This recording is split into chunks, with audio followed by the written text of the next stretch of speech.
আসসালামু আলাইকুম। অজানা বিশ্বের আরও একটি নতুন ভিডিওতে আপনাকে স্বাগতম। আজকের বিষয় হিমালয় পর্বতমালা। এশিয়ার একটি পর্বত শ্রেণী যা দক্ষিণ এশিয়ার সমভূমিকে তিব্বতীয় মালভূমি থেকে বিচ্ছিন্ন করে।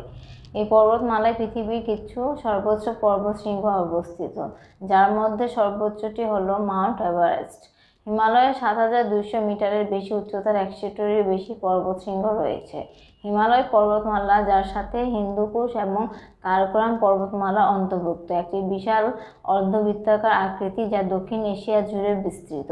হিমালয় ৫টি দেশের সীমানা ঘিরে রয়েছে: নেপাল, চীন, পাকিস্তান, ভুটান এবং ভারত। কাশ্মীর অঞ্চলে এই পর্বতমালার সার্বভৌমত্ব নিয়ে ভারত, পাকিস্তান এবং চীনের মধ্যে বিতর্ক রয়েছে। হিমালয় পর্বতমালার উত্তর পশ্চিমে কারাকোরাম এবং হিন্দুকুশ পর্বতমালা, উত্তরে তিব্বতীয় মালভূমি এবং দক্ষিণে সিন্ধু গাঙ্গেয় সমভূমি রয়েছে। বিশ্বের কিছু প্রধান নদী যেমন সিন্ধু, গঙ্গা এবং তুষাঙ্গ ব্রহ্মপুত্র হিমালয়ের আশেপাশে উৎপন্ন হয়েছে। এগুলো সম্মিলিত নদী অববাহিকায় প্রায় ৬০ কোটি মানুষ বাস করে।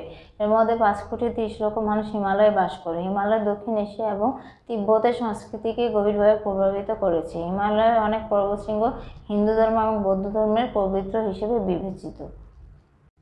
এর মধ্যে কয়েকটি শৃঙ্গে কাঞ্চনজঙ্ঘা, ভারতীয় দিক থেকে গাংখার পেঞ্চু, মানসা পুচ্ছরে নন্দা দেবী এবং তিব্বতীয় ট্রান্স হিমালয়ের কৈলাস পর্বতে পর্বতারোহণ নিষিদ্ধ। ভারতীয় টেকটনিক প্লেটে ইউরোপীয় প্লেটের নিচে অধঃপতন দ্বারা উত্থিত হওয়া হিমালয় পর্বতমালা ২,৪০০ কিলোমিটার দীর্ঘ একটি দুর্গম পথ ধরে পশ্চিম, উত্তর, পশ্চিম থেকে পূর্ব, দক্ষিণ, পূর্ব দিকে বিস্তৃত হয়েছে। এর পশ্চিম প্রান্ত নঙ্গা পর্বত সিন্ধু নদীর উত্তরতম বাঁকের ঠিক দক্ষিণে অবস্থিত। এর পূর্ব প্রান্ত নামচা বারোয়া এয়ারপোর্ট সাঙ্গা নদীর বৃহৎ বাঁকের ঠিক পশ্চিমে অবস্থিত। পর্বতমালাটির প্রস্থ পশ্চিমে ৩৫০ কিলোমিটার থেকে পূর্বে ১৫০ কিলোমিটার পর্যন্ত পরিবর্তিত হয়। হিমালয় পর্বতমালা নামটি সংস্কৃত শব্দ হিমালয় থেকে এসেছে, যার অর্থ শীতের নিবাস। এটি হিম বা শীত বা তুষার এবং আলয় বা গৃহ, বাসস্থান বা বাস শব্দ দুটির সমন্বয়ে গঠিত।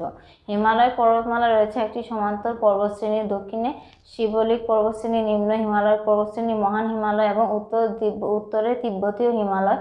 কারাকোরামকে সাধারণত হিমালয় থেকে আলাদা বলে বিবেচনা করা হয়। এরকম আরও নানা রকম তথ্য পেতে আমাদের অজানা বিশ্ব চ্যানেলটি সাবস্ক্রাইব করুন। ধন্যবাদ।